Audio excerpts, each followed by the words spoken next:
kosmetolog bo'lsa, umuman iz qoldirmasdan, yuzni bir qavat po'stini tushirmasdan sizning yuzingizni oynada yaltiratib chistka qilib beradi. Chistkada o'zi birinchi yuz tayyorlanadi va chistka qilinadi, ya'ni yuz tozalanadi. Undan tashqari qizarib qolmasligi uchun, aynan shu iz, dog' qolmasligi uchun uhud, ya'ni parvarish qilib beriladi yuzga.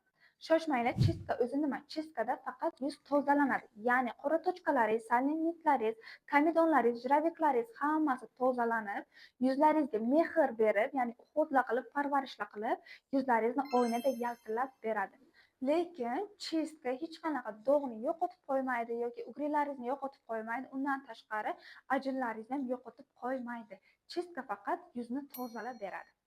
Faqat men mexanический va apparatniy chistka qilaman. Bu haqda to'liqroq boshqa videolarimda gapirganman, kirib ko'rsalaringiz bo'ladi. Apparatniy chistka faqat sizlarga chistka emas, balki yuzlaringizga lifting beradi. Undan tashqari kichik ajinlaringizni ochib beradi. Katta siniq ajinlaringizni esa mimический aylantirib, nezametni, ya'ni bir qaraganda bilinmaydigan qilib beradi.